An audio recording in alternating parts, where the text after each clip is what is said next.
Grant, what's the joke for the day? Okay. A pair of jumper cables walk into a bar. The bartender says, "I'm fine to serve you both, but as long as you don't start anything." That's not bad. I enjoy that. Yeah. I enjoy that. Hey, everybody. Thanks for tuning in to Untitled Car Project. Show 57. Woo! Yeah? Got that right? Yeah. Joined again today by Derek Goff. Hello, Derek. The great Derek Goff. The top time of day, Derek Goff. Yay. I'm trying to be humble. You're not helping. Pumping you up, man. Yeah, right? Yeah. Oh, thanks for having me again. Yes, absolutely. Thanks for being here. I'm Rob Spring. I'm Grant Gonzalez. Today, we're going to talk a little bit about rally. Whoa. So back on show 47, we had Mike Shaw. Mike Shaw, the fabulous Mike Shaw. Fabulous Mike Shaw from Oregon Trail Rally in. He clued us in that Oregon Trail Rally was coming to the Portland area. Yeah. What was the day? Friday the 16th of May Yeah. at PIR. Yeah. I will say, if you haven't heard the Mike Shaw episode, go back and listen to that. It was everything included under rally in terms of history, where to start, on the professional level, everything you can imagine that you want to get into rally Super informative. is one of the episodes you should check out. Yeah, no, I agree. Super informative. He was really good. He's done podcasts and stuff before, so, he was able to fill the blanks. Yeah. I will say real fast, if you do go back to that, we go about 15 minutes where we're catching up our listeners on what was happening with us time, and then we get into rally. Okay. I know I listened to it, and then you guys said you were going to go, and I immediately called Rob, like, I want to go. Yeah. Yeah. Yeah, let's go. Yeah. So we did. We went and Yes. checked it out. All of us new to Oregon Trail Rally, or rally in general, in the live sense. I mean, I've watched a bunch of rally on TV. Yes. Completely different. Same, yeah. Yeah. Completely different. So, yeah, let's just dive into that. And this wasn't even a typical rally. This wasn't a rallycross. This was a national rally event. It was. Yeah. Yeah. Big boys were there. Mm-hmm. Fast ones. Mm-hmm. I'm not actually really sure where to start. Like, just walking in through the paddock, all kind of cool. Everybody's got their cars lined up for I don't even know what they call it. Yeah. Showing off the car.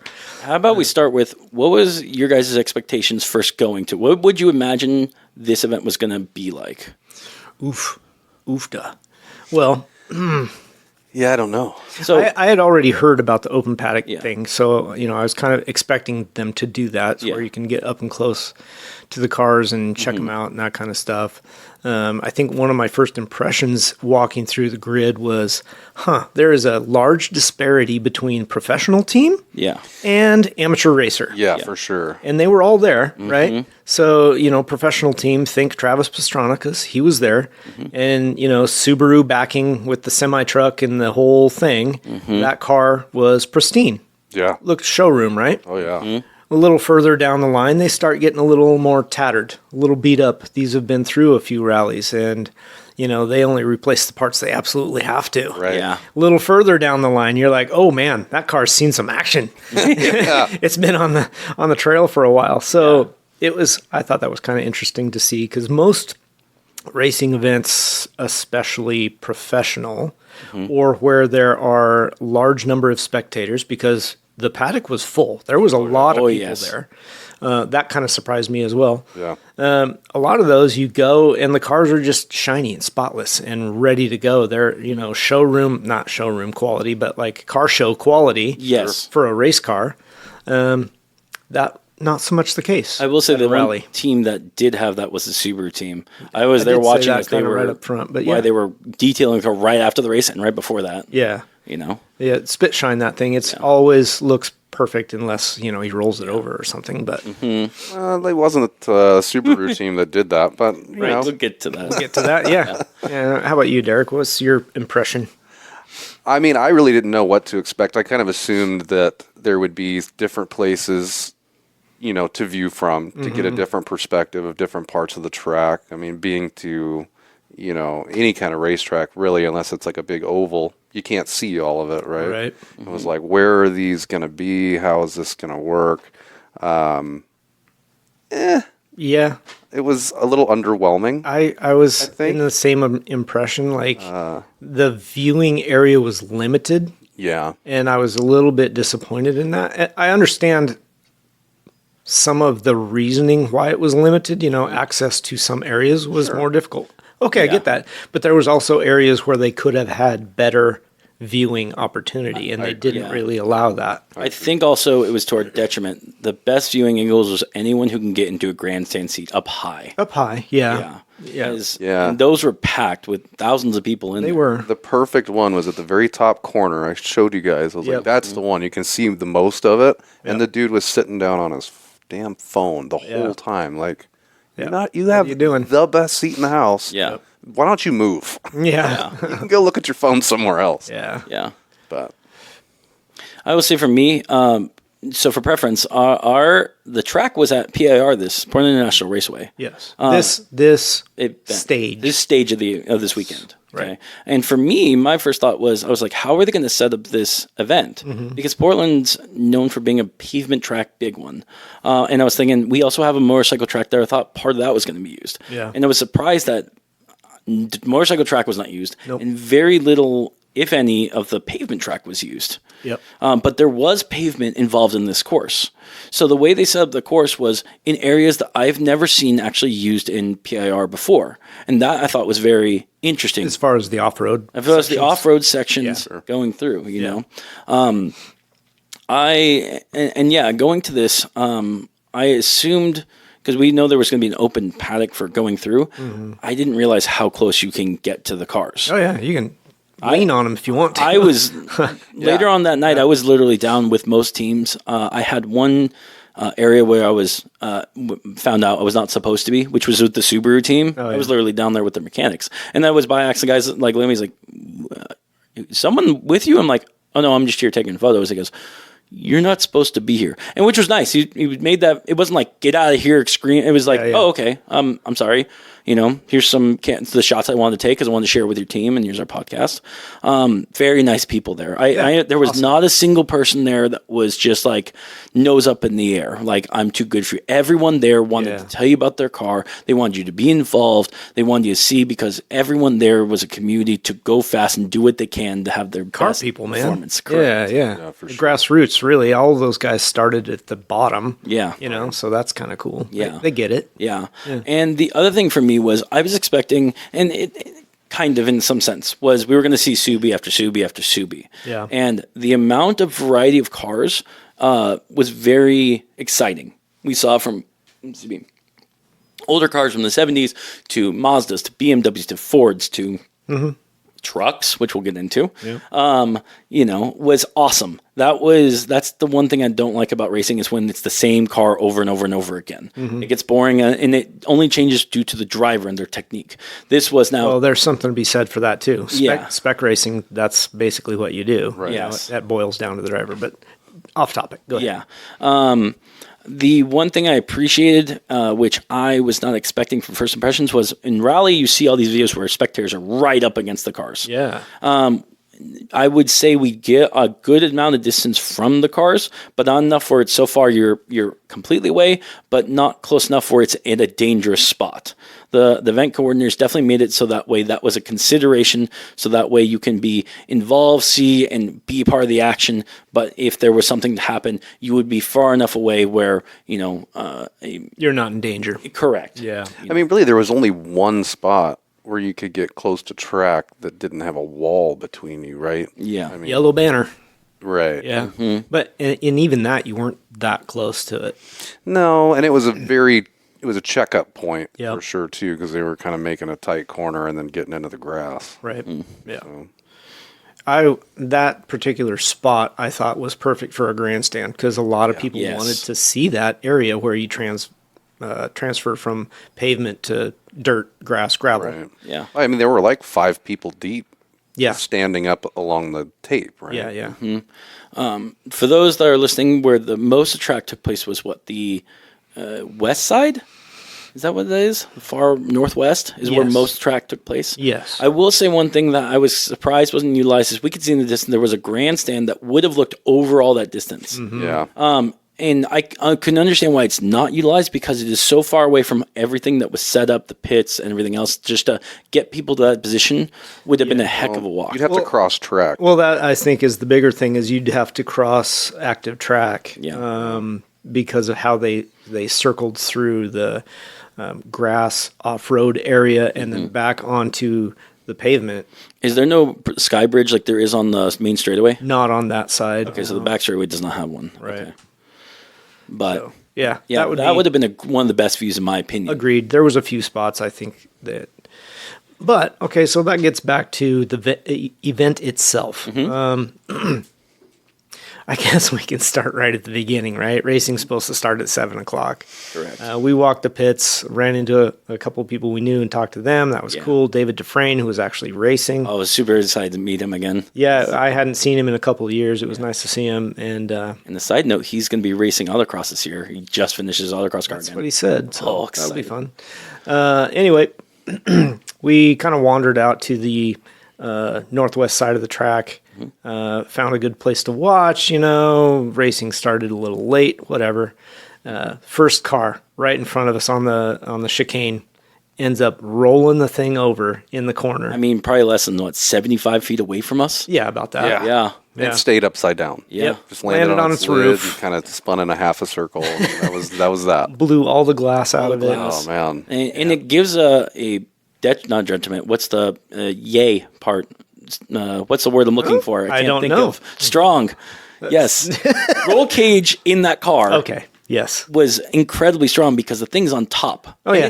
The car that was not a lightweight small car. It was a big 50s, 60s like Volvo. Yeah.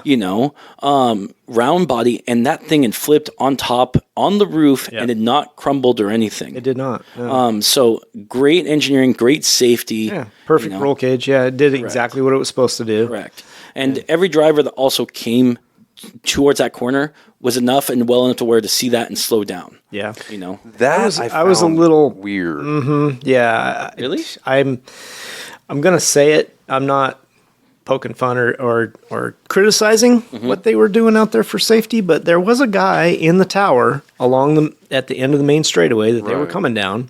Not a yellow flag waved anywhere. No. Yeah. What in the earth?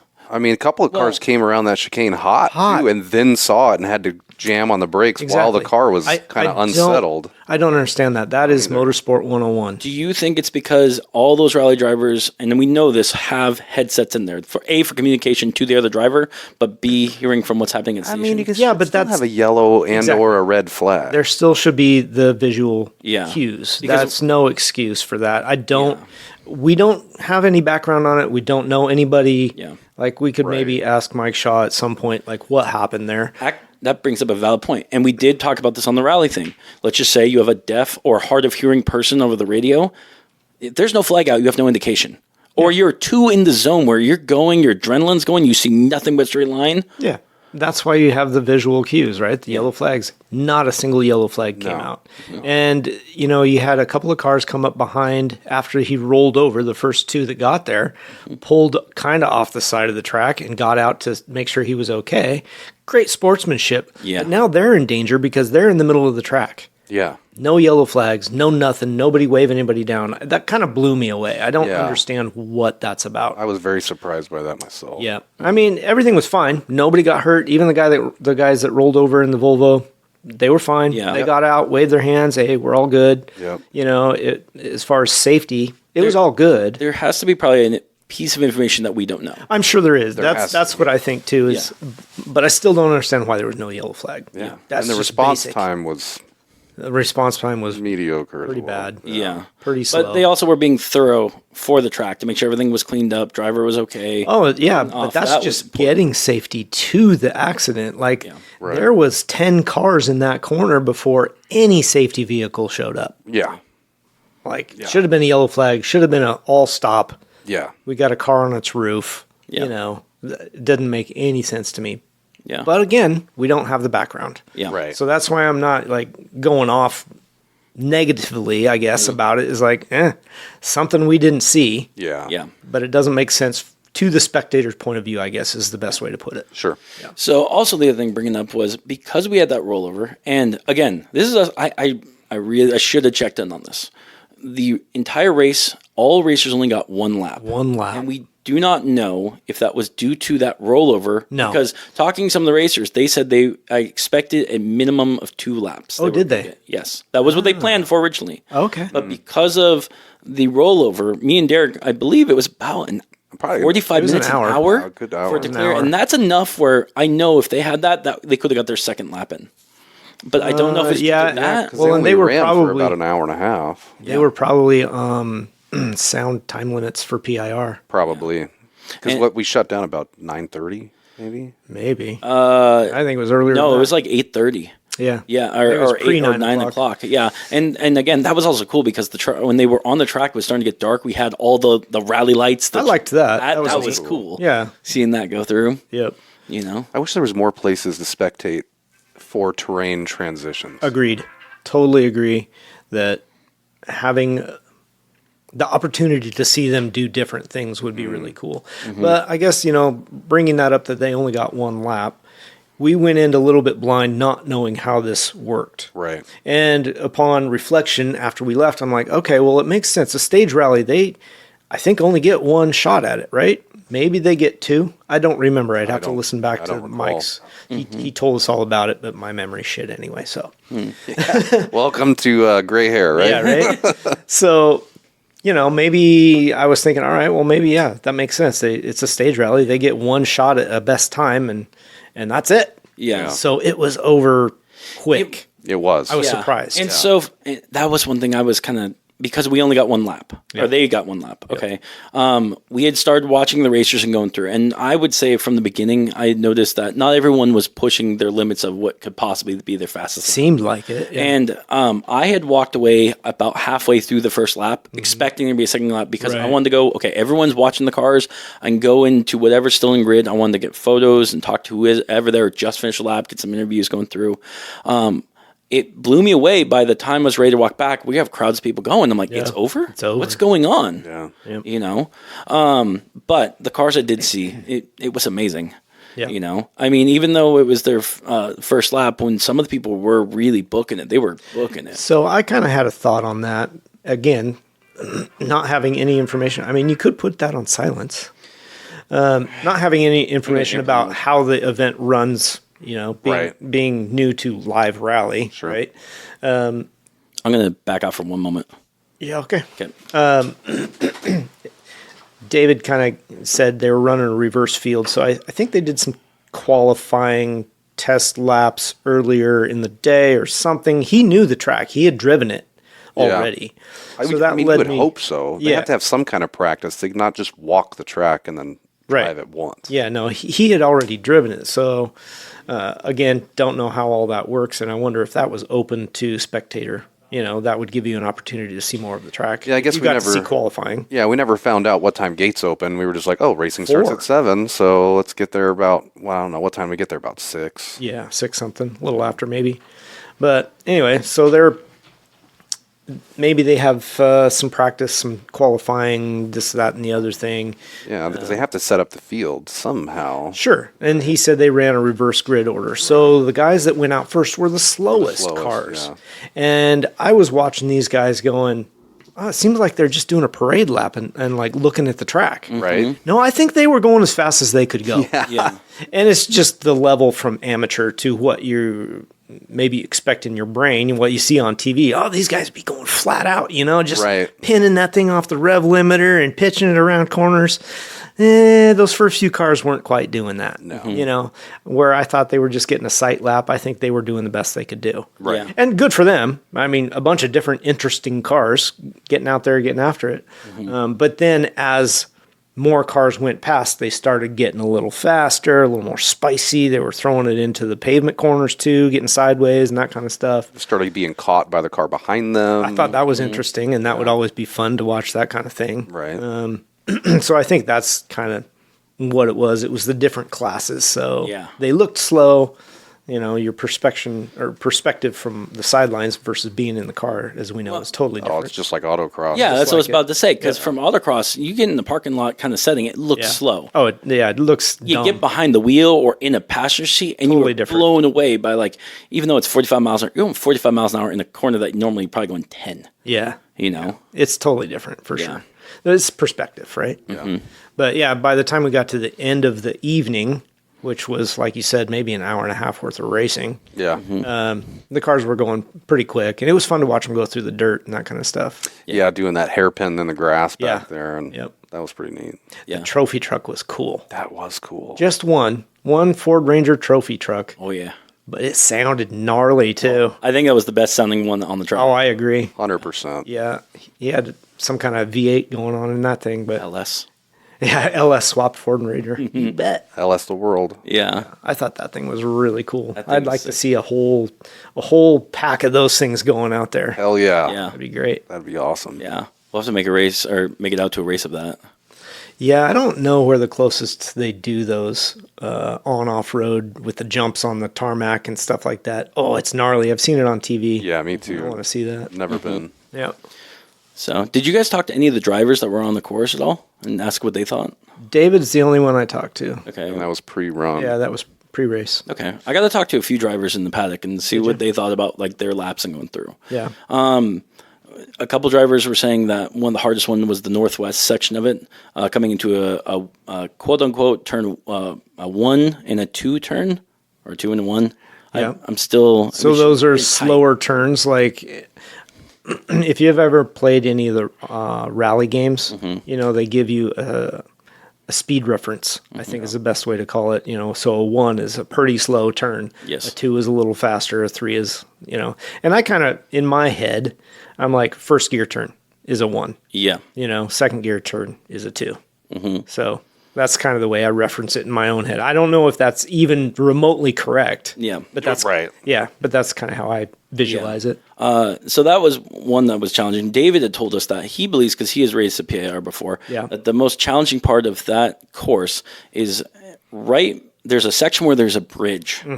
And you have to just get it right, because if you don't, you're in the water. Right. Yeah. And that is amazing that And you have I'm to have. curious if that little spot that we were at was that, said bridge. Yeah. I think it Because is. we couldn't see how they entered. It was kind of a 90-degree. We just saw the Left-hander. 90-degree exit off of the It bridge. was a 90-degree left-hander getting into it, and he said you couldn't just flick it in there. You had to square up and Right. make Yeah. a turn. Right. Which was interesting, because right after that bridge, it's nothing but gravel.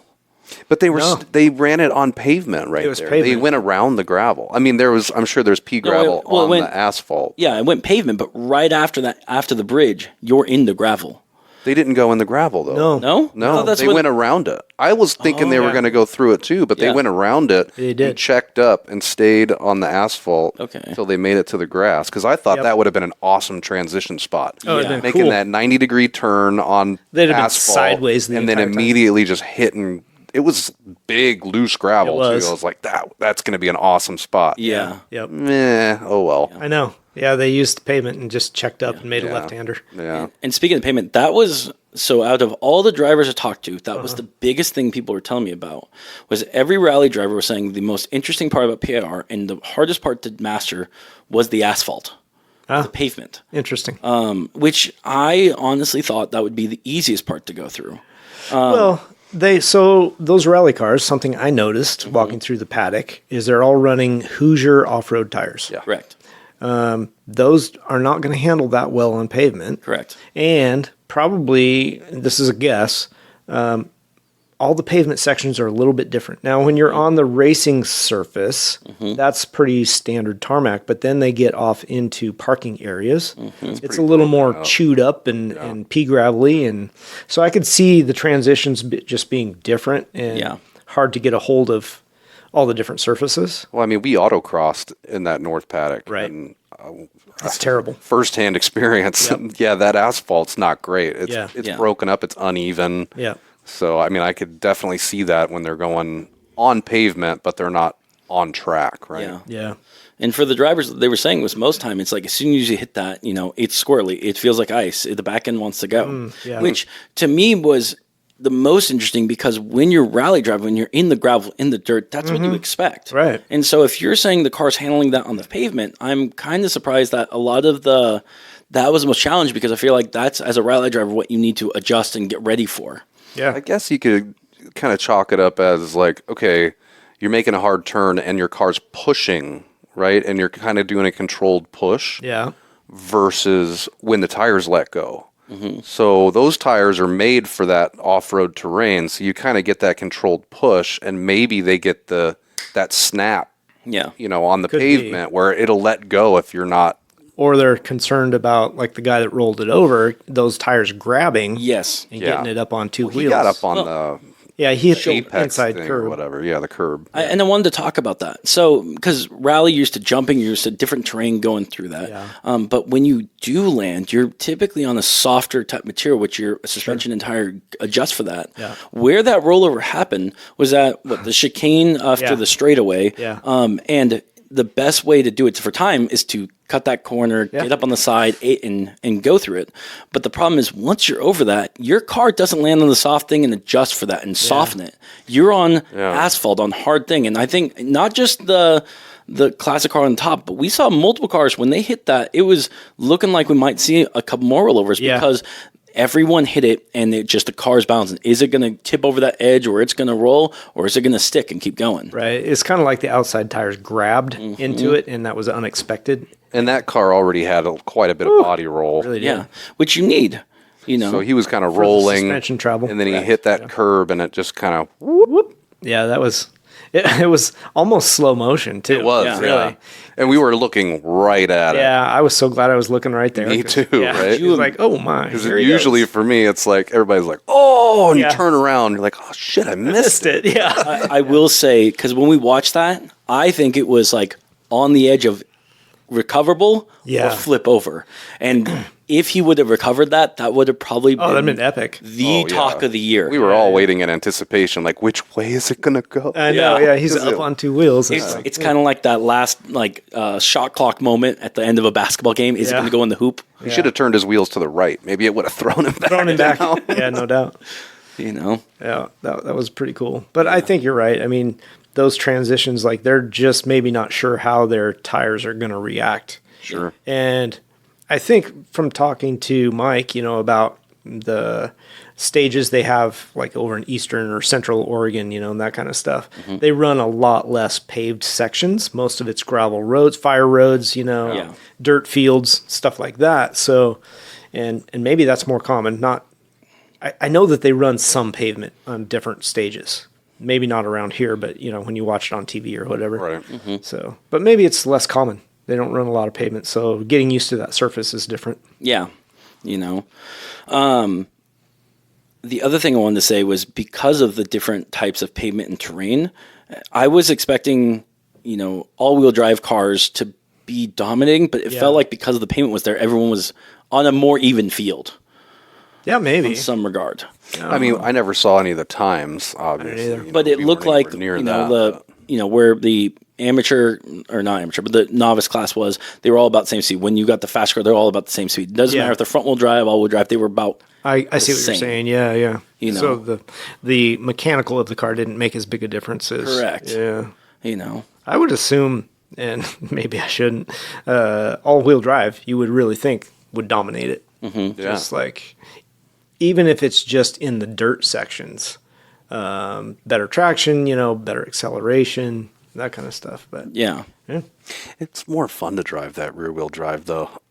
oh, I'm with you. Yeah. All wheel's pretty fun to drive, but I do like being able to pitch it in the corner and rear wheel drive it around there. And that And you see those guys pitch those all-wheel drive cars too, but I've never really driven an all-wheel drive. Yeah. So I'm just learning curve, just like anything else. I'm sure you figure it out, but Yep. I guess it's a it different makes animal. sense in my Yeah, it is. brain of, I want the ass end to move a little bit, stab the gas, or Yeah. whatever, pump the brake real quick, or whatever you're trying to do.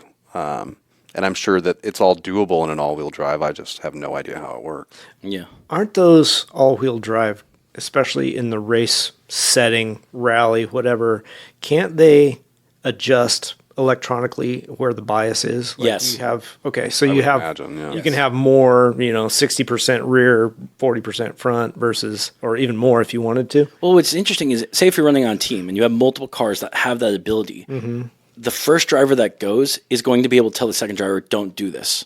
You can play with that. Yeah. As a team, be like, okay, the last So car. it's or the second adjustable on the fly in the car. That would be cool. I believe so. Yeah.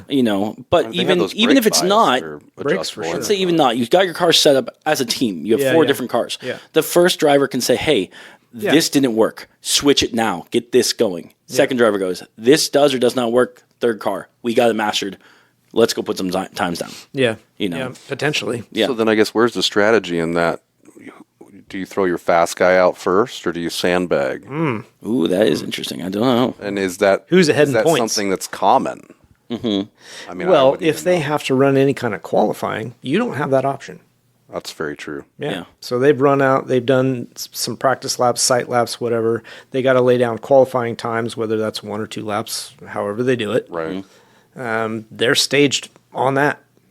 Right. Yeah. So that's very true. Yeah. So you don't have that option. Yeah. But also, if they're doing practice laps, they're going to know the surface better. Then they can adjust their bias, front, rear. For sure. So they should already have it set up by the time it comes to race time. And with that in mind, too, they probably still don't set up, say all 3 cars on a team the same way. Yeah. No, it's driver all 3 drivers are going to want a different feel, right? For sure. Because not one way is the fast way. Right. It just depends on how your brain works and how your car control works. How your seat of the pants works. Yeah. Yeah. How it feels. Absolutely. Yeah. Well, speaking of how cars are set up, did you guys really get to look in and see how some of those cars were actually set up? Like, in terms of suspension, in terms of engine, like I just took a quick pass. Yeah, no, I didn't look that deeply. So as I was going through the paddock that night, I was looking at some of the teams, and this is without like narking on anyone saying like, oh, this is what they're doing. This is what, just kind of noticing things without being specific. Yeah. A couple of things that was very noticeable. Let's say I'm not going to be team specifics. I'm not spoiling anything. No, that's fine. Was on the brake cover shroud, where you would, dust shield, I know on some of those cars, from video I've seen, they've got, fins that deflect dirt to keep it out for where it's not going to get in the rotors and whatnot. I found it interesting because some of the teams actually had still the shield there, but it was drilled multiple holes like a cheese grater. Yeah. Really? Yeah, and that was something I was not expecting because Cooling. It's cooling, Yeah. but if you're going into, let's say, mud or water, how do you keep that off that rotor surface? I don't think you do. No. You just mash the gas. I don't think the dust shield's going to keep that off of there either anyway, right? Right. I guess not. Especially if you're pitched sideways, Yeah. it's going to be coming in through the wheel, Yep. not from the other side. Yeah. I wonder how many failures they have from getting crap in a caliper or, through the rotor even. Yeah. Yeah. The other thing I saw on there was, again, lots of scoops. Some of them I can understand. Like you're on the engine, you would have a scoop, but then there would also be like a 3-inch tube going to it, and that would just go for like 4 or 5 feet.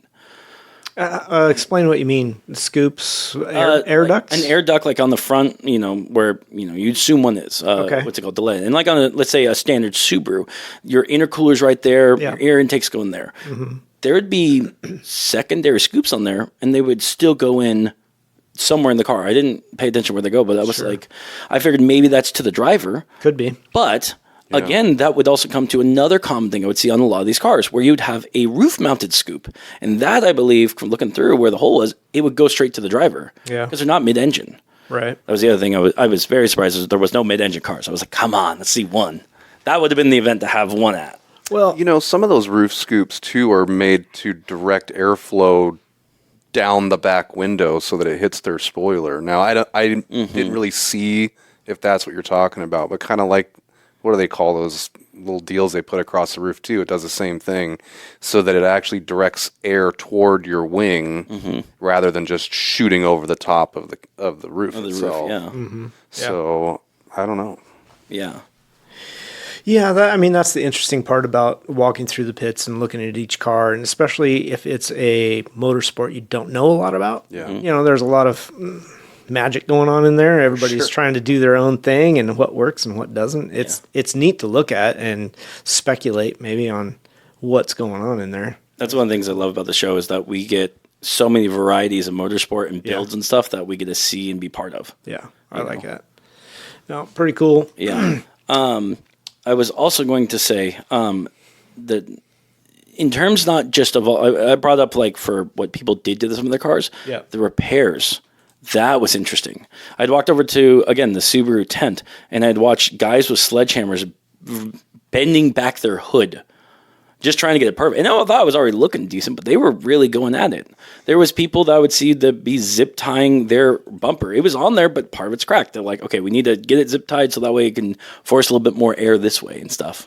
Well, shit, when Rob and I were walking back there, I don't know, half hour, 40 minutes before the races start, they had a guy out in the back with a damn welder. Oh, yeah. Welding parts back together. So they've broken something. Yeah. It's like, shit, track repair. Let's get it done. Yeah. Wish I had a welder at the track. That'd be cool. Yeah. The paddock was so intriguing because the fact is, like, when you're in an autocross event or a track day event, at a track day, you'll see some big rigs there and they'll have spare tires. When you're at a rally event, you have entire automotive shops, it seems like, in the pits. Because they got to be ready to fix that car. Anything. Both ends of that spectrum, true, because they had some rusted out flatbed trailers. Yeah. You know, Your with amateur a F-150. Yeah. You know, right next to a semi-truck, double-decker, Yeah. you know, trailer behind it. So you had a little bit of everything for sure. I'll bet those guys, you know, the grassroots guys pulling in on behind their F-150, I'll bet they get help from the bigger teams and whatever, you know, in the dire need. Yeah. Hey, I broke this. Hey, can you help me out for a minute? I mean, we rob tools from each other all the time where Absolutely. we're at. Yeah. I don't know. You get into professional motorsports, though, and sometimes they seem to hold back a little bit. Yeah, to a degree. So, but, I mean, when you've got 3 or 4 guys, you know, that are grassroots racers next to each other, I'm sure they're throwing hands, you know, for each other. Yeah. Yeah. It's like, let me grab a tool, let me, you know, turn a wrench, whatever, and Yeah. get you back on track. But What was impressive on that one was we had the car that we had talked about earlier that was on its roof. By the end of the night, they had a full windshield on it and rear windshield too. They were putting it back together so they could race today. Yeah. Yeah. Right. And 'Cause there's 2 more stages to go. I don't know how they did that. You can't find a 50-something windshield off of that. I'm pretty sure they did. They had it with them. They had to. or they snag some Lexan from somebody else. Maybe. I mean, like, yeah, because plexiglass probably be the easiest to mold it. But the fact is, they were able to get it. I mean, when I was leaving, they were literally taking Gorilla Tape and fixing up the crack, like, you know, the outside edges on it. But the ingenuity and the engineering behind getting those cars back and running on the track is probably some of the best you will see. Well, and kind of thinking ahead, they're going to these races thinking, all right, what might we break? Everything on the car. All right, what spares do we have? Yeah. We got to take them, right? Yeah. And I guess glass is one of them. I mean, shit, we bring a box of spare parts Oh, yeah. every time we go. Yep. You can't plan for every eventuality, but I'll bet the rally racers try. Yeah. Well, they've broken it before, Sure. Yeah, every time they break something, well, there's another, add that to the spares list. right? Yeah. Yeah. And sometimes it's not even just what breaks. So in the driver pit, one of the drivers I talked to, his name was Baby, and they had a BMW, yes, like a late 90s BMW round body. I'm not good with BMWs, but he was telling me how they had just bought the car several weeks beforehand. They were coming up from LA. They worked, you know, weeks on end to get it ready, to the point where the car in the hotel the night before, they were painting it. Oh my gosh. They had gone to Home Depot, got spray paint, everything else. They had masked it off. They had pictures of it going through. And even as they were painting it and masking it off, a lady had come in with her cement truck just to stay at the hotel and saw what they were doing. Like, would you guys care if I parked my cement truck next to you? That way I'll break the wind so you guys could get a better paint job through.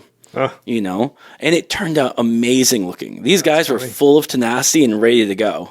You know, they had also, I'm hoping today they have done better. They had told me that they had only made it a quarter way through the first lap. Oh, really? Something broke. Oh, no. You know, but I know from what they've been doing to that car and going at it, I'm sure they're back on the track day and just going at it like no one's business. Sure they are. That's what they're out there for. Yeah. You know, that's something that struck me too last night as we were walking out after everybody had done one lap. Yeah. The amount of not just Camp. well, not just money, okay, to attend the event. Sure. So it's a 3-day event. You know, there's 3 stages. Cool. But yeah, to come into that paddock and get set up, get the car ready, you know, do their practice laps, whatever. The amount of energy and I don't know, time, the dedication that these guys are putting into it to get one lap of racing. Yeah. Holy Jesus. Yeah. Insane. And then tear all that back down And go to the drive next spot. a couple hours and set it all back up again. Do it again. And Wow. And what's not nuts is it's in autocross, for example. Yep. You're typically the driver and car. You might have a co-driver. Yep. In rally, you have your driver and your team Yeah. and your support. And everyone there is just as involved as the driver. You know, whether you're the mechanic, whether you're support, whether you're like, I got to go get you guys food because you got to be well nourished to get through this. Yeah. Every one of that was a team and a well-oiled machine. It's pretty crazy. There's just a shit ton that goes into it. Yeah. It was surprising, I guess, all that effort for that one lap of racing. You'd be wiped out at the end of that weekend. You would be. Just setting all that up and tearing it down over and over So again. much work. Oh, yeah. Yeah. It's impressive. Yeah. Kudos to them. I will say, I think we talked about this with Mike on the show. When it was on a rally cross stage, you could bring, any kind of car, go and compete and do that. At the more of the beginner amateur level. Yeah. I do not believe there was a single car there that was not trailered to that event. At the one we saw at the national level. I mean, I have no idea. I would agree. I bet they were all trailered in. Yeah. Yeah. And that also shows like, if you're at that kind of level, you need to be prepared for anything. Because if that car breaks, what do you do? Well, and like Mike was saying, though, yes, this was a national event. So you had the big names that go to all the races, right? Mm-hmm. But it also trickled down to the locals that can come out and run the exact same event with the national guys. Yes, they're in their own class. They're novice or whatever. I don't know how they class those guys. Two-wheel, all-wheel, whatever. Right.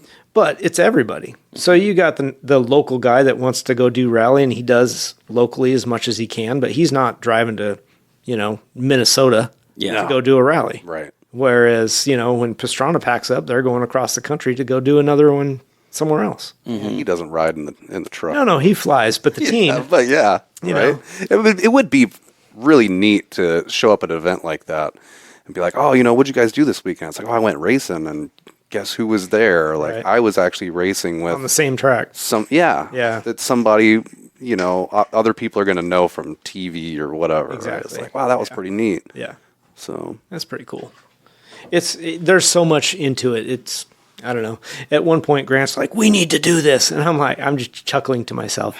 Do you know how much it takes to get into that? I know. It's never going to happen. I would love to jump in one of those cars and take it for a lap. Would absolutely love. I have off-road experience. I love driving off-road.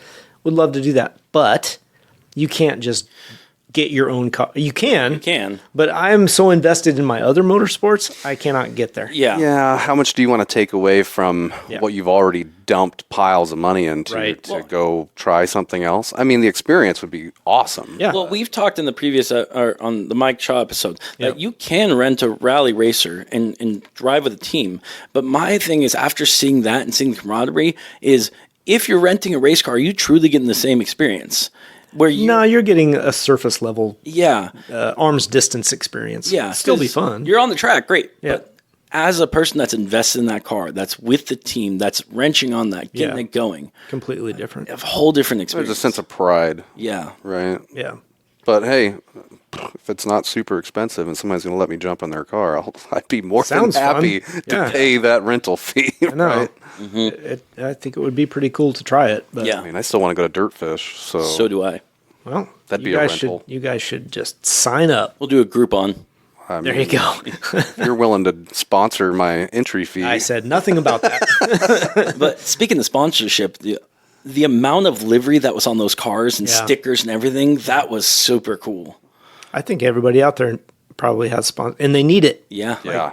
They go through some equipment. Yeah. It's not easy on cars taking it, driving them the way they do there. Yeah. It's so much different than road racing that we do, autocross or track days or something like that. Mm-hmm. Yeah, we can tear up equipment on occasion, but these guys are tearing it up every time they hit the track. Yeah. So sponsorship probably pretty critical. Oh, definitely. But also, like, it was very unique seeing also just, like, again, the livery, because every car was unique, like a fingerprint.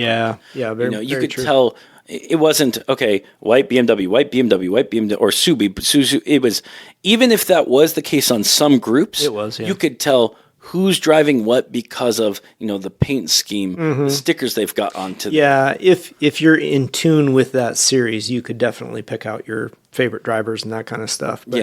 But to the casual spectator or maybe the first timer like us, I'm just seeing white Subi after white Subi after white Subi. Oh, that's a Mitsubishi. Okay. A Ford Ranger. Yeah. Oh, that one's different. Yeah. Yeah. So Yeah. I get it, but yeah, it was a little bit repetitive. Yeah, I mean, again, where we were, the two different places that we went and spectated, it's such a short part of the course that you can actually see, right? Yeah. So, I mean, how much variety are you really going to get, right? Again, I think if you were in one of those prime, top row grandstand seats, you'd have more options to look. A little bit, yep. Yeah. But yeah, because even when we were over by the grass, like I said earlier, I mean, they were like 4 or 5 deep. I mean, we were standing 15 feet behind them, just kind of looking over their heads. Right. Well, me and Derek, we also at some point walked away to get some beer and some beverages and snacks and whatever. I don't right? drink beer. No. But I was saying is we had found some empty grandstands just to see what that was, and it did give us some height in the area, but at the same time, the track wasn't near that. Right. Yeah, that was right by the motocross track. Yeah, so you wouldn't have just been able to see anything. I think if you're a spectator going to that and you want to get the best seat in the house, you need to get there early. You need to get there early and get up high. Yeah. Yeah. Yeah, I don't know. Plus, on the other side of the straightaway, away from where we were at, they were running a section of off-road back there. Yeah. Oh, man. There was some stuff back there that I think would have been cool to see. Would have been neat, yeah. Yeah. And I also understand, like Oregon Trail Rally and whoever puts on that event, Dirtfish or somebody, they're not highly financed. So it's not like they could run Jumbotrons or anything like that. No. And so the racetrack we could see some of the extra. Yeah. And the racetrack doesn't have that either, just, No. Because it's focused on the pavement track.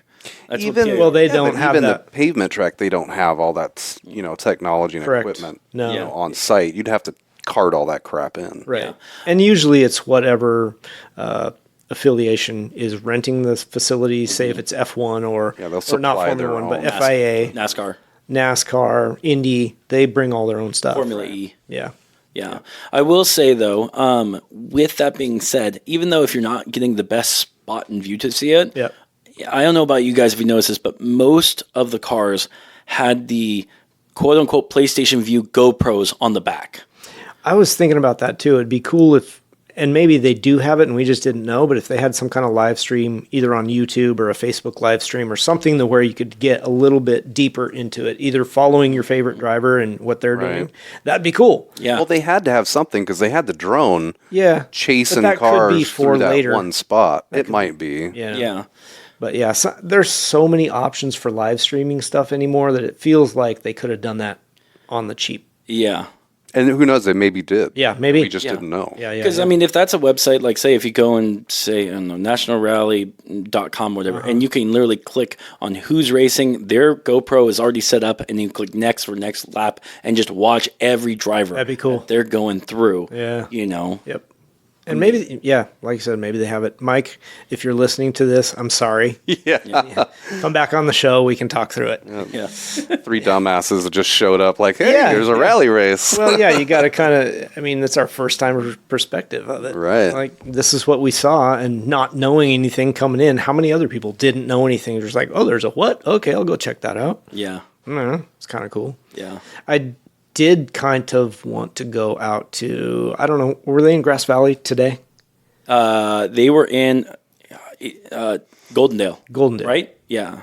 Or tomorrow is Goldendale. I think that was their last stage. I think, Goldendale's last day, so Grass Valley's today. I think so. I think it would be cool to go out and see that. I don't have the time for it this weekend, but it would be fun to And it's see. pouring rain.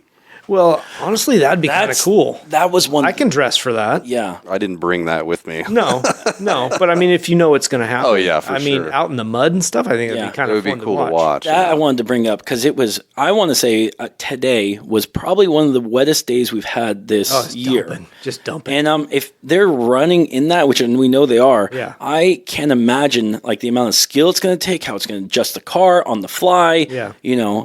If you're the first driver and the water's already deep versus the last driver, it's already gone. And rutted. Exactly. Yeah. That would like miserable to stand in. Get your poncho, but 100%. man, that would be the coolest thing to see. It would be fun to see. I don't know what the weather's been like here, but I know up north it's been fairly dry and the ground is really dried out. Mm-hmm. So if it rained like this and it was dry, it's not like the water's just going to go Soak in, away. right. It's going to sit on the surface. And Yeah. it would make Well, it interesting for sure. And I don't know what the weather is in Central Oregon either. That's Yeah, that's 2.5 hours up to the east. So maybe it's drier out there. I don't know. It could be 80. Yeah. Shit, who knows? Oh, why aren't we there if it's 80? Right, because we're stuck in the studio. Right. Oh, well. But I do think seeing it not in a closed facility like PIR, right. which it was a good introduction to it, but get out there in the countryside and find yourself a jump spot to watch or something like that. I'd kind of like to do that one of these days. That'd be kind of cool. Yeah. I think they were hindered by the facility. I agree. Or spectator positions, right? Yeah. I think, like you said, if you were out in the country and you got there early enough and they weren't, maybe they were still in grid or having their driver's meeting, you could easily cross track and get to a different spot. Right. Whereas, PIR is a big place with cement walls. They're not just going to be able to walk through. Fencing and all that stuff. Right. I mean, they got to corral people. Otherwise, you get dumbasses on the track. Yeah. I mean, it's just like at SIR. You can cross track, but you have to go between sessions, and they have, certain areas. They have security out there. Like, okay, come, hurry up, get across here, and this big pile of people going from one side to the other. Sure. Yeah. And then you're stuck there. Yep. Until their next break, right? Yeah. So, I don't know if this is due to the facility or not, but the amount of walking there was... Oh, it was a lot. Yeah. Oh, yeah, my knee's on fire today. Yeah, and not just because we're in the paddock, but because of how far out it was to get to where you could actually see things going through and from the parking lot. And I bring this up because I don't know if that's standard for every rally event. We know they're large stages. Mm-hmm. So if we were going out to, say, to Grass Valley today, is if you park, do you want to... And we got there early. Not super early, but like with those larger stages where there's more woods and more stuff, how much earlier do you need to get out there to get to the spot to see where you're at? And then how do you determine, and I'm hoping... where the best place is. Exactly. Yeah. Yeah, no, I agree with you. Like, their stages are 6 miles, 7, 8. I don't know. Some of the stages are pretty long. Yeah, I have no idea. So, how do you know? You can look at a course map, but it's still a guess. Yeah. And then, how do you get out to it? Can you drive? Because they are open public roads. Mm-hmm. So before they start, can you drive out there and find a place to, get your car out of the way and stuff? These are questions I don't have answers to. Mm-hmm. I would probably assume not. I know, it feels like not. Yeah. Even if they let a spectator get, closer than maybe they should, I would imagine they wouldn't want any type of vehicle that, one of their cars could run into and endanger a driver more, right? But, I mean, who really knows? I don't know. Something Mike said on his episode, show 47, by the way, he was saying if you really want to get up close and have a good view, volunteer. Yes. Yeah. That was one thing. And that was one thing. And I agree. That's pretty awesome. Yeah, because that was one thing seeing from the distance at PIR was the people that had vests on and were up there, they had the best seats in the house. Absolutely. And they get to areas of the track that you wouldn't get to as a spectator. Yeah. Correct. And, a buddy of mine, his parents raced SCCA for a long time, road course, and him and I went and worked a turn, at SIR and on the S curves down at the bottom of the hill down there. Yeah. And that is an area that you just don't really get to. You can't see it as a spectator. Right. And it was super cool. I mean, you had to be paying attention, obviously. We had to, have flags out and all that. But it was wild. Yeah. Yeah, I agree. And maybe next year, maybe that's something we do is we volunteer for that, and we can get somewhere that normal spectator can't. I'd be down for that. Yeah, be kind of cool. Yeah. A good experience. Yeah. Something else we can talk about. Mm-hmm. All right. Have we beat that dead horse? I want to just talk a little bit about one thing. Yeah. Going into our first rally race, one thing that I was expecting, and I was not let down by, I am still in the belief that a rally driver is one of, if not the best type of driver that can be, like, in general. I think they're, being a rally driver compared to a Le Mans racer or a Formula driver, I think that is the pinnacle of it. And this weekend, I was not disappointed. From talking to the people, from seeing them driving, there were sections that we talked about on the show that seemed slower, but I'm like, to have a car of that kind of caliber, whether it's, actually not there with less horsepower or whether you have a lot of horsepower, and to drive it through what we saw is impressive on every level. Yeah. Yeah, I agree. I mean, those people that drive rally are super talented. They have extreme car control. Yeah. Like much more so maybe than you would think a road race driver has. But also, road race drivers are pretty damn good. Like think about you have how many times they have to catch a car Right. That's quite a skill. Yeah. I mean, you're driving on the edge. Exactly. Right? Yeah. I mean- Any racing driver, I don't think you can pit them against, these are the best, these are not, these guys aren't as good. I mean, anybody that does it, you've got some skill. Yeah. I do agree that rally drivers probably have a pretty wide skill set. Yes. You'd Yeah. have to. Yeah. Just for the car control alone. Because you're going like, I will say this, if you have a pavement driver and really good pavement driver, Yeah. okay, they can master any of that. Yeah. But the fact is, if you have a rally driver that's to master, and even if they're not, they're still talented into it, to snow, to rain, and to mud, to Yeah. gravel, to asphalt, to cement, and being able on the fly to adjust your driving style and your car setup while you're going through a course like that Yeah. at speeds is super impressive. Yeah, it's almost like, are you a jack of all trades and a master of none, or do you have to master all of it? I think you got to be pretty good at all of it. 100%. You have to Yeah. be pretty good at all of it. Yeah. And then do you specialize in one and you really Oh, focus I on would- those stages throughout the year to make your points up? Or Yeah. you I know, would bet that most drivers have areas that they are much better at just naturally. Sure. So yeah, you're going to focus on like, I'm really good in the mud or the snow. Yeah. I'm going to take advantage of that when it happens. Yeah. Or I'm really good at hard packed dry, Yeah. and maybe not so good at the mud. get your but- points where you can and hope it Yeah. comes out at the end of the season. Yeah. And I think that also makes it kind of like different sports like baseball or football or whatever, where certain players have stronger parts of it, whether it's like passing or going for Yep. longest runs. Rally drivers, you can see who's better, whatnot, and see the progression over time, Yeah. Yeah. No, I agree. Cool. All right. We're going to move. Okay. Ready? Yes. All right. Derek, Yes. the 86. The 86 86. Camaro that we've spoken about on this podcast before. Yes. It's nearing completion. It's close. Well, nearing road readiness. Okay. Anyway. Okay. Maybe not full completion, but road worthiness. Yes. Yeah. Where are we at? Yeah. I finally got it back on the lift and got all the fluids changed out. Just general maintenance stuff. But I was really working on sealing it in, right? So I've done some floor pan repairs, weather stripping on those Yeah. tops. Oh my God. And just figuring some of that stuff out. I mean, let's say, for example, the T-top rail in the center, there's a center cap. Right. I mean, I never really knew. It actually just screws down to the body. So thankfully, that was what was rusty and not the body underneath it. So it's that's good. replaceable. Nice. I found one company that made an aftermarket, and it was only available on 2 websites. It was pretty expensive. Yeah. The reviews were very poor. Ugh.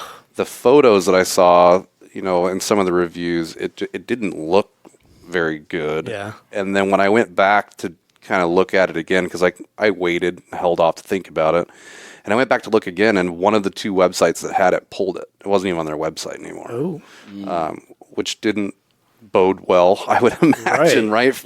They must have gotten enough, feedback. They reviews. were like, all right, we're not even going to sell this anymore. It makes us look bad, right? Yeah.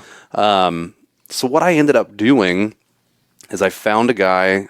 He runs a little junkyard, really nice guy. He's got me a few parts. He had one, and it had no rust on it, but it's actually 2 pieces. So there's a flat piece and then like a pinch weld that comes out of the top. And then there's another top piece that's got the flat part on top that your T-tops actually go underneath. Oh, okay. And that's what holds it down. And it goes over the top of the pinch weld and then has rivets through it. So when I took mine off, mine's rusty and nasty, and Yeah. that one looked good. But the top part was all dented and screwed up on the one that I bought. Oh. And the one I had was nice and flat and straight. Oh. So now I'm like, okay, well, what am I going to do? I'm just decided to make my own part. I drilled out those rivets. I had no idea if it was going to work. Yeah. I was going to have to find a third one. Yeah. And actually was able to, to make it work. I got the rivets in. I did have to kind of hammer and dolly them down, make them flatter, Gotcha. so that it wouldn't interfere with the T-top going in there. But doing what you got to do, right? I'm just making my own parts. Basically, it's like, half of this one's good and then half of that one's good. Let's slap it together and make it happen. So, just kind of cleaned it up, painted it, made it look nice. Not a freaking fancy job. It's just satin black, Right. whatever, Rust-Oleum Sure. shit, right? But just kind of going through those different things and figuring out how do you fix all this and manage all of this.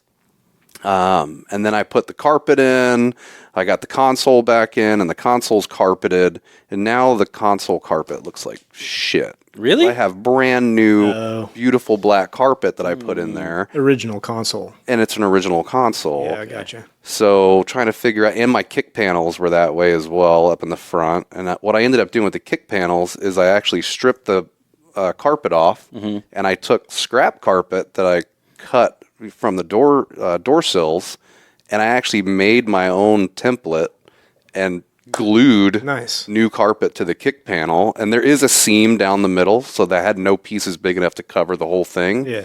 But it's a super thick matted carpet, so you can't really see it, Yeah. the seam too well. And yeah. by the way, it's underneath the dashboard by your Right. feet, right? Yeah. If you get in my freaking car and go, there's a seam in here. That's the first thing Get I'm out of gonna my do. car. Like, go away, buddy. only time Look this- at the paint. It's Yeah. not a show car. Yeah. So something I never even thought about is a carpet dye. Oh. So okay. in an aerosol can, it's like a spray paint can, but it's vinyl and carpet dye. Oh. So I didn't want to take the freaking console all the way back out. It's a huge pain in the ass. So I just ripped my seats out, threw some butcher paper down on the carpet and shoved it up underneath Yeah. and just masked everything off and just spray painted that carpet dye. You can't even tell anymore. Really? Dude, I was so stoked, man. Wow. And so now the door panels, of course, they had a different color gray carpet, and they're all chewed up and nasty and moldy stained and everything.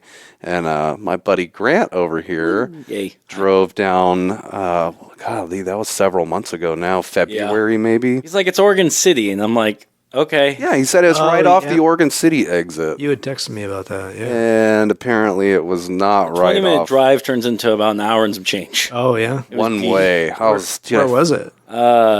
Estacada, something like that. Oh, shoot. That's 15 minutes from here. Yeah. I felt so bad though sending him my down there. gosh. I was like, oh my god. But they're a later model Camaro, so in '90 they changed. So like my door panels have that. I don't want to call it houndstooth, but it's kind of similar, and it matches the seats up on the top and this carpet on the bottom. And in '90 they went to the vinyl on the top and then a black carpet on the bottom. So the black carpet actually matches my new carpet. Oh, nice. If it's a little off, I've got more of that. Paint stuff. Yeah. But the cards fit properly, or like, Yeah. So there was no change Wow. in that car from 3 to 92. Okay. There was no length changes in the doors or the hoods or anything. Basically, the majority of the changes were some interior just looked different. Yeah. The rear hatch window, they moved the third brake light around, I think, into 3 different locations over the years. So yeah, it all fits. And now, and my tops of mine were all cracked up and split. So these are actually going to match a lot better now. Wow. So I'm super excited to get those on. I've got to pull my armrests and all the hardware, door latches, locks, all that. I don't have any of that, but all the holes are in the exact same spot too. That's cool. Yeah. And fortunate enough, I've got roll-up windows, and that came out of a roll-up window car, so the hole's already there. Is that a rare option to have the roll-up windows, or more common? In the Z28, Yeah. it was not common. Really? Whoever got this Z28 from the factory had to order this car, or it was a dealer basically just really low buck, put it on the Interesting showroom spec. floor and go, this is what it looks like. Now let's order you one that actually has With stuff all the in stuff. Yeah. Yeah. Yeah, because it's a Z28. It's got no AC. It's got no power hatch in the back. It has no power windows, power locks. There's another way to look at this. There's nothing. It's stripped down lightweight. Yeah. Sure. Race car. Except it has the LG4 140 horse. It's the lowest horsepower motor they made Entry-level race for car. those cars. Yeah, right. And it's got 273 rear gear and no posi. Highway. Oh, wow. Yeah, and an open diff. Handicap race car. Yeah. It's Interesting. odd. Yeah. But it's coming along, man. Things are moving. Dash is in. I got all the interior plastics looking like new, really detailed them out, put them in. The only thing I'm missing is the plastic headliner. So it's coming along really well. But that was what I was going to ask you. With the headliner, you're going plastic? Because originally they were plastic or like a cloth material, right? it was just cloth glued onto plastic. Yeah. And so it was still a big plastic chunk. Okay. Is it a pretty much pain in the butt to do that, or what, when you're replacing that? Literally, it's like four or six bolts. Oh, that's not bad. Yeah, the whole thing, the interior in those cars was nothing fancy. Yeah. So all the plastic has clips, which I had to go find the right damn clips because I ordered them 3 times before I got the right size. Yeah. Frickin' GM and all their fancy plastic clips everywhere. Any manufacturer, they're terrible. So yeah, everything's put back in. Everything looks great in there. There's still some little odds and ends, but it's ready now. It just needs an alignment so I don't screw up my brand new tires, and she's ready to rock and roll down the road. So that's Derek, cool. So right now, the quality, or not the quality, it's not situation. Where you have the car now, what you're telling us and listeners is now the carpets match the drapes. Yes. Thank you for that. I have not put the door panels in, so the drapes are not there yet. Okay. That wasn't really something I wanted to take on right this second. I really just want to get it going down the road, but really happy that I have those now and make it look a lot better. Yeah. Because it's just little pieces, it's thin pieces of cardboard with fabric glued to it, right? I will say picking up those door panels, very, not flimsy, but they're flimsy. Delicate. I was very careful at my house with them. I was very, because when they're in the car, they're attached to the door. Great.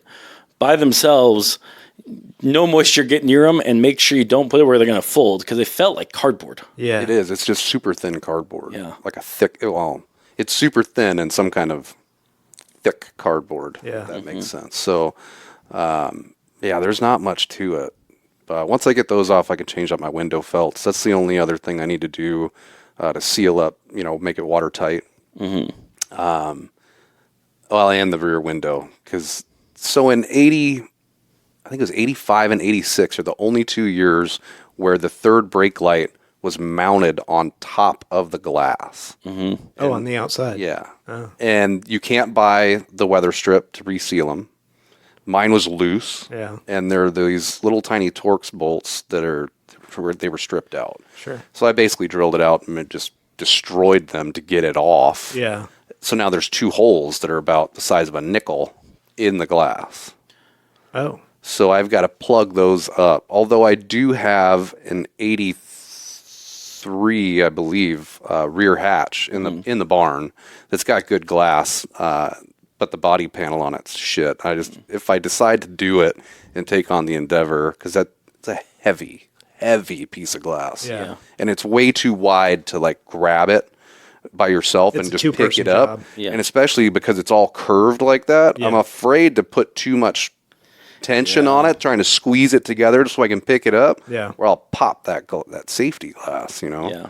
But I'd have to take all my body panel off the back of that hatch and the other one, and then put them back together. And I mean, the seatbelt bolts that are in the roof are broke off up there. Oh, wow. And really? I'm afraid that if I go to take that hatch off, I might break the hardware. Would something like that, you'd not just find a professional or a guy who really specializes in that to do that part? It's literally 4 bolts, and it comes off. I can understand it's 4 bolts, but if you're at the point where you're concerned if you're going to crush it by grabbing it, like I would just need another guy or 2 to help me do it. It wouldn't be the end of the world. I'm more afraid to break off the hardware in the top of the car. Yeah. Like, so right now I just went and got some, universal lap belts. Mm-hmm. I'll wear a t-shirt with a black piece of tape across it or something for the fuzz out there. I just wear the bride safety sash. Yeah, but so I had to put those in because I'm just not ready to deal with that. I mean, up in the roof, those bolts were rusted in there. Mm-hmm. They broke them off when they started taking the car apart. Wow. And they really didn't care. No, shade on Jason for doing that. He planned on making it a race car. Right. Yeah. Wasn't going to have seatbelts, didn't care. It was going to be caged. Yeah. Rip it all out and then harness, right? Yeah. So I just went with lap belts and hope the fuzz leaves me alone. Yeah. I guess. Interesting. But it's coming along, and nice. Yeah, like I said, a headliner and those door cards and the window felts is really all that it needs to be as good as I'm going to make it. Yeah. Maybe a new set of seats because they're ripped all to hell. I just have some cheesy seat covers on them right now. But So actual new seats or like covers so you can reupholster them? I think I would just get new seats because the 3rd gen and the 4th gen had the same seats. So the seats that are in that 86 are the exact same seats, the same material, the same color pattern, everything is my 93. So I could get a later model, cloth seat that would probably match it. Yeah. And it wouldn't be... Would you want cloth over leather? Yeah, because I don't want to redo the back seats. The back seats are fine. Okay, that makes sense. Just wants to match. Yeah, if I can. And then right now they don't match because they've got shitty Seat covers on them, but like fake Mexican blanket looking stuff that they did a really bad job, but they were like $12 on Amazon delivered tomorrow. Yeah. Oh, I can have this tomorrow? Yeah, Great. perfect. I can cover it up and keep that spring from digging into my jeans, right? But yeah, it's moving along. I'm really happy about it. I'll probably play with it a lot this summer. Being that I tore my ACL, I'm afraid to get on my Harley and put my foot down and fall over. So it's on the back burner. So that'll be the car I play with this summer when we're not racing. And, and then this winter it'll get shoved in the barn and the 78 will go in the garage. The 78. So let's go there. That's your fault. Somebody pointed out this car that you should buy. Me? You? No. Oh, okay. And you did. Yeah. Tell us about that. Well, what Tim called you, because he thought it was a 71. Yep, he wanted me to, and I was all in. I'm like, he's like, my neighbor's got a 71 in his barn. He's going to sell it. All right, what's he want for it? I don't know yet. All right, well, keep me posted. Months go by. I check it with him every once in a while. Is he just moving that thing? Is he selling it yet? No, I haven't heard from him in a little bit. I'll go check. Finally, he texts me out of the blue, or maybe he called me. He calls me once in a while. He's like, he's ready to sell. It's time to go. I'm like right now? Yeah. Okay, I'll be there tomorrow. So I drive down there, check it out. And he's like, okay, we'll go walk across the street to his neighbor's house. And we round the corner, and I can see into the shop, and I see it, and I'm like, well, that's not a 71. Wrong nose. Wrong car. Yeah. So I was instantly disappointed, but checked it out anyway. Yeah. And I immediately thought of you because it's 2nd gen. Yeah. And it's red. Yep. Yeah. And actually a 1-owner car. Yep. Really nice car. I mean, this is classic barn find stuff. Yeah. Motor was rebuilt one time at 100,000 miles. Yeah. Yeah. So, I think I texted you from there. Yeah. No, I got a car for you. Yeah. So then I had to step outside of the bar where I was having lunch and was like, no. I got to hear more about this. Yeah. I got to ask, Rob, how come you didn't have any pictures of it or anything? Because you don't ask I did. her. So did... Oh, yeah, you no. had sent me a bunch of pictures of it. I sent you pictures. He's asking, like, Tim didn't send me any pictures or anything. Yeah. He just said it's a 71. He's had it since new. I'm like, I'm there. Yeah. Let's do this. And it was the guy's parents' car. It was, yeah. And unfortunate. His mom's car. Is an unfortunate story about, how it all went down. But, right. Yeah, I mean, I talked to you on the phone. You sent me the photos. It was on it was the middle of the week. No, it might have been on a Sunday. It was a Sunday. And, of course, it's like a 4-hour drive for me. Right. Something like that. Maybe a little bit. Might have been about 4.5. Yep. And I was leaving for Vegas for a work trip. I was like, okay, I want it. Yeah. Can't come right now. Yeah. How do we do this? Yeah, well, the guy was hold super it for cool. a couple of weeks, Yeah, and the I'll guy be was down. super cool. I was like, okay, I got a buyer, but he can't show up right away. He's like, no worries. Yeah, super nice guy too, man. I mean, it was bittersweet watching it leave. It was his mom's car that she bought new in '78, and he's been around it his whole life, and he was in his 50s, Yeah, something like that. So it was definitely sentimental to him, and I could tell he was ready to see it leave, but he was definitely upset about it. And it took him several years to finally pull the trigger and get rid of it. I mean, I didn't even know when I showed up. It's got red paint. It's dull. Yep. Checking it out, it's definitely had a respray, at least on portions of it, if not the whole car. But it's the original color. It still matches all the door jambs and under the hood and everything. That's and right. I mean, you had looked at some key spots before you called me, and then of course I did as well. I mean, there's no crunchy around the rear window. Yeah. The rockers are perfect. Isn't that amazing? Just some mild scaling on the frame, which True barn find car. the frame looks better than the 86. Yeah. I mean, and I thought it looked pretty good for being what it was. Yeah. I mean, he gave me a price, and I just Didn't even bat an eye. put it in my pocket and drove down there with the trailer and just handed him the money. Yeah. Didn't dicker with him or anything, which is not like me. Yep. I don't like paying full price for anything. But that's how good a price it was. Yeah. Yeah. And turns out I was talking to Tim, and he's like, I didn't even know it was red. He was Really? been sitting in there for so long with so much, barn dust or whatever, Yeah. Right. that he's like, I thought it was like a forest green color. Yeah. Wow. Yeah. And so I asked him, like, did he wash it? He goes, he said he just wiped it down with a rag. Yeah. My first thought was, oh, Scraping God. it up. Yeah. But, I mean, Yeah. it's however many year old paint. It'll buff out. It's got dings and stuff. I think his mom ran that door into every single thing she parked next to Absolutely. for all those years. If you know anything about Camaros, they got long doors. Long door, and you sit way up in the front of the door. Yep. So it's definitely got paint chips on the doors and the nose cone, but there was no spider webbing on that urethane nose cone in the paint.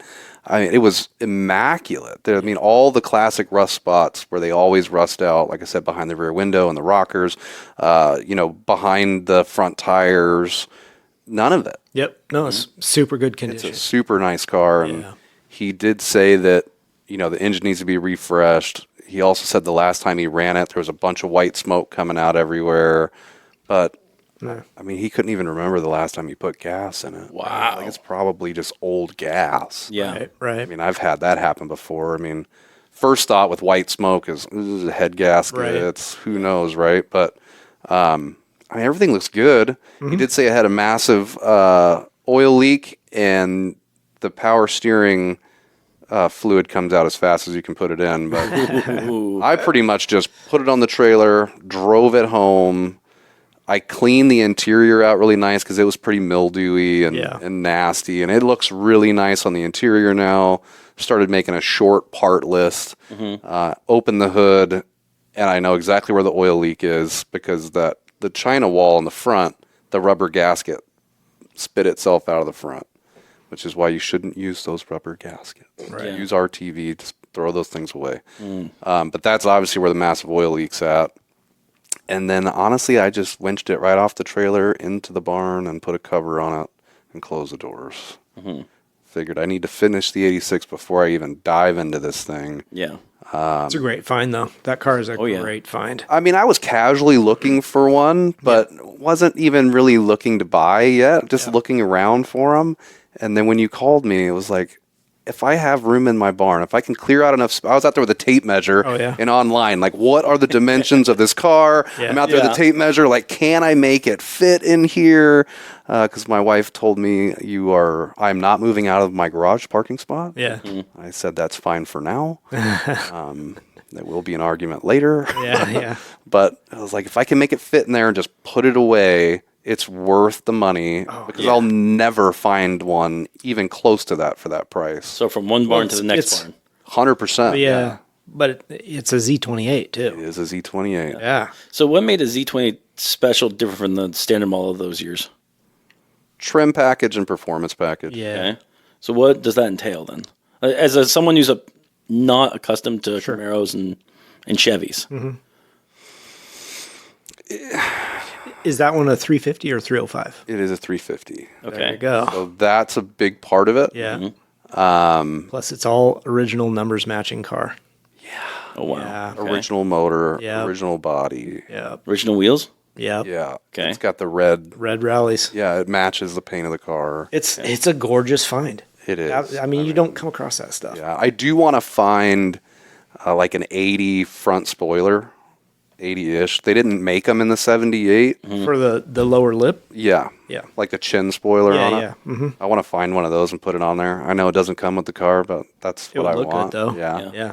So And it's got the ducktail spoiler in the Yeah, back, the it 3-piece ducktail, which is part of the Z28 package. Yeah. Some different styling Paint things. scheme. Yeah. Okay. Paint scheme was different on the Z28s usually. Yeah. with that car being a barn find and the survivor, quote unquote, Yeah. is that going to be then a car that you're going to go full deep restoration, or is it going to be like one of those where it's like clean up, get it running? How do they say it's found as is? Jay Leno talks about all the time, where unrestored car. How do you feel about that?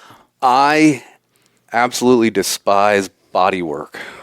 I agree with that. It doesn't need much. And but to paint a car right, and get a right. nice paint job, it's just like the 86. I'm never going to paint that car, man. Yeah. It just is what it is, right? I don't mind it. I think It's got a that- history and a story to it. Yeah.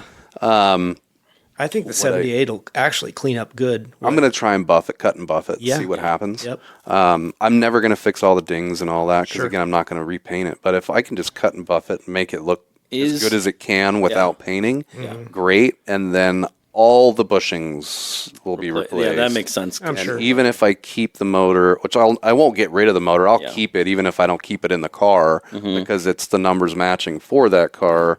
But it needs to come out and just completely resealed, and I need to check bearings. Gone and through. all that. Yeah. With those years, was it a single stage paint or like? Yeah. Okay, so that's going to make it even tougher to go that route then.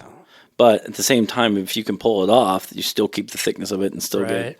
It's going to look amazing. The trick is going to be not burning through the paint, Yeah. Yeah. right, and getting into the. Well, then are you going to do that or hire a professional? Because it's not like a professional, like you're painting a whole other car, which is good because you don't have the cost, but it's still going to be. I'll just end up doing it myself eventually, but the whole rest of the car has to be done before I even consider paint. Yeah. You know, to me, you can have the prettiest, shiniest car in the world, but chrome don't get you home, right? Right. I'd rather have the Survivor look that it has because it still does look really good. Yeah. And then when you open up the door and you're like, holy shit, this is a really nice interior, and you open up the hood and go, oh damn, This is original. this is a motor. It doesn't look anything like the rest of the car. This looks new, even though it's just a refresh of what it already had in it. Yeah. I mean, I don't want to put, I have those original thoughts of, do I put a 383 in it or a 400 in it, or do I put an LS in it? What do you do with it? And to be honest, if that little original 350, if you can clean it up and seal it up real good, why not? Yeah. I agree with you. I'm I not think looking- a car like that. It's just like, yeah, run it. Yeah, I mean, I'm never going to modify it to race it, or Yeah. especially after all the money I've dumped into the Corvette. No, you've I don't got a want to race start car. that project over again. I Right. want a freaking Sunday Cruiser, Right. but I also want something that'll get out of its own way, Yeah. right? Yeah. Maybe street light to street light, Yeah. mess with a little Honda Civic or something. And Yeah. It going back to all original, there was another part I grabbed for you. Was that for that car or the other car? yeah, that was for the 78. So that's the hood. It's not the hood latch. It's like the hood opening mechanism or whatever.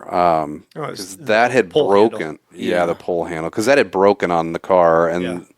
they had stuck a bungee cord through it, and then it comes through the grill and hooks on the grill, which I'm not super keen about. The old plastic, Right. and one of them's already broke. Like Yep. they were hooking it on a different one, and it broke. So now they moved it over.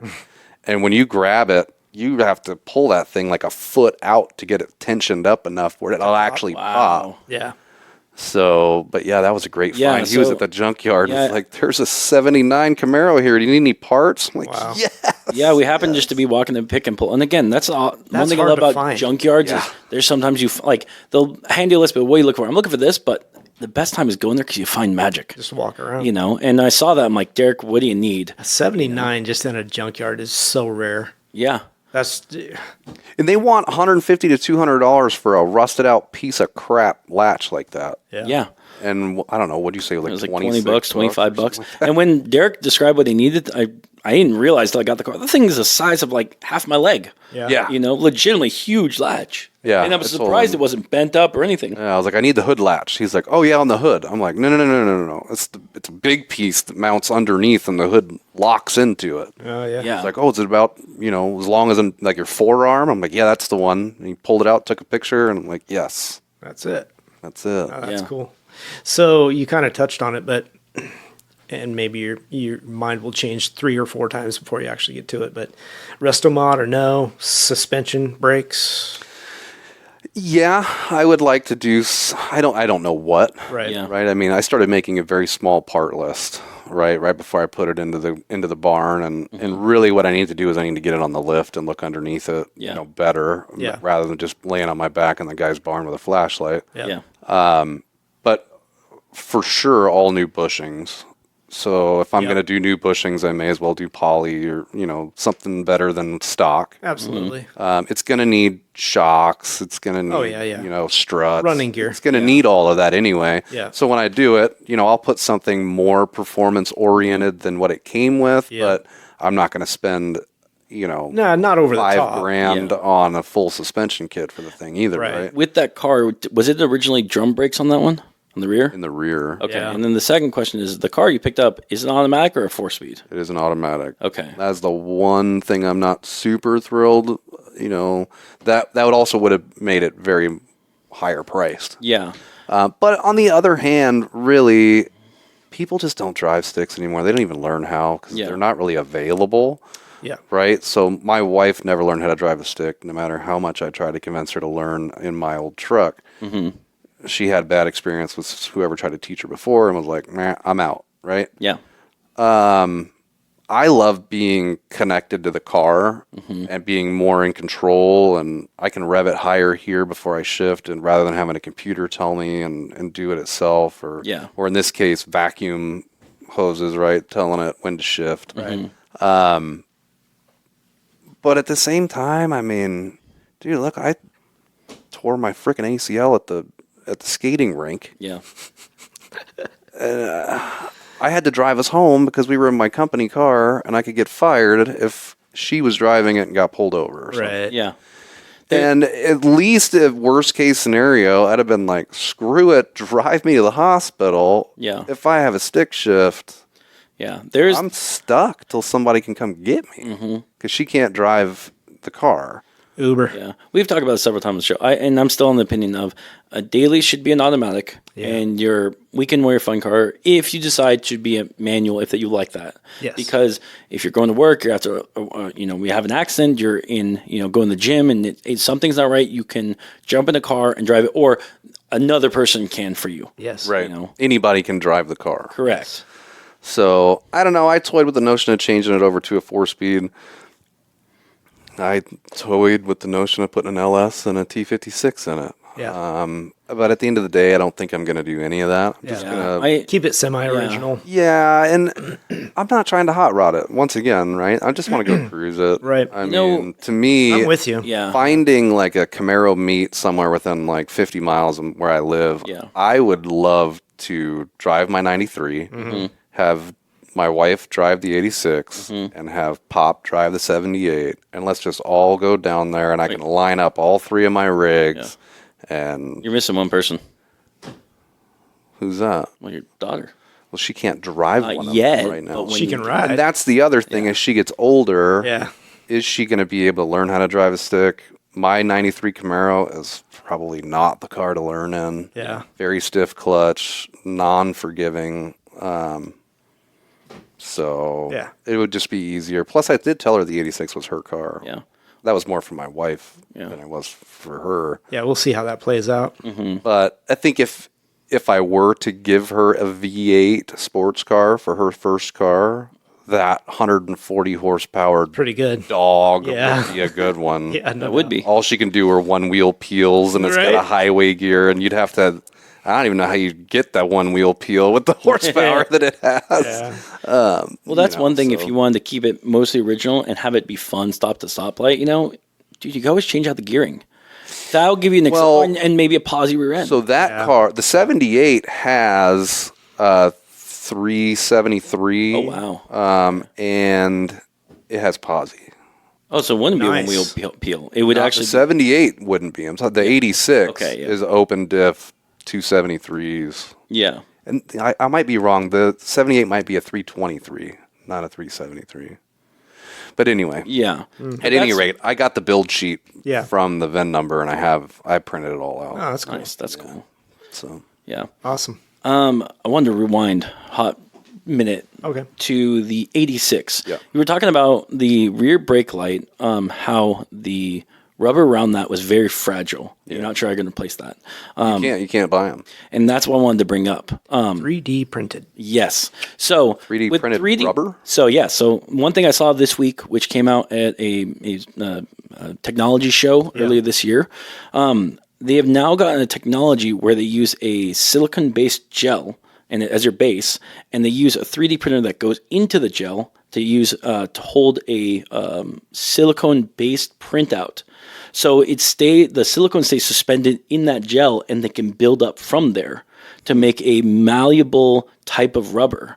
So we will be seeing soon, and they've already started this, 3D printed rubber and silicone-based products coming in the market, which is going to be nice because when you have those complicated shapes, such as your light fixture on that one, right. We have the technology now where we can take a 3D scanner and print it on an affordable level. Yeah. You can now take that, and even if you don't have one, go online to a company that does have it. Say, this is what I'm looking for. This is what I was able to scan. They can then send it. You send that file to them. They send it back. Say, this is what looks up, cleaned up. Is this what you're looking for? Yes. No.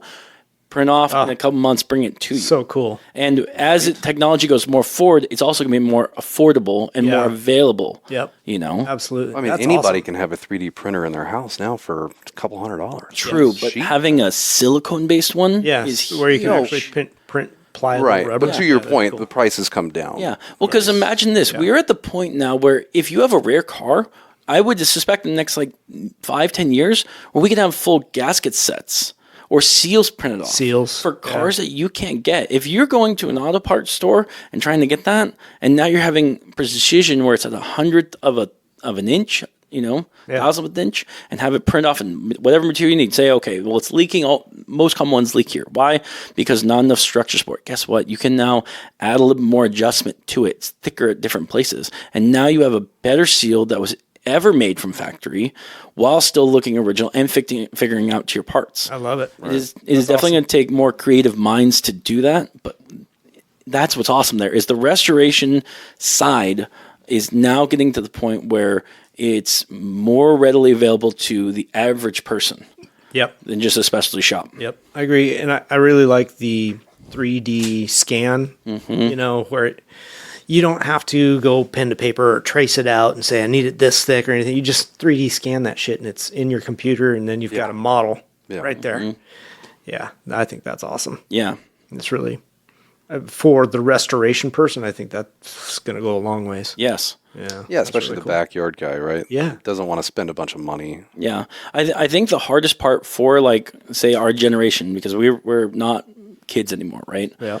Is going to be in the future for the older generation to understand how that can be done, how to order that, or what you have to do for it. Yeah. If you're not actively getting in that space, for sure, say in 15 years. You need to know, you got to have a guy. You got to have a guy or have the ability to change your thought process or be receptive to how things are done. Changing. Yeah. Because if you don't, you're not going to understand the process of it, which means things match. You don't want things match showing up. You want to know how or why they show up, in what way they are. Yeah.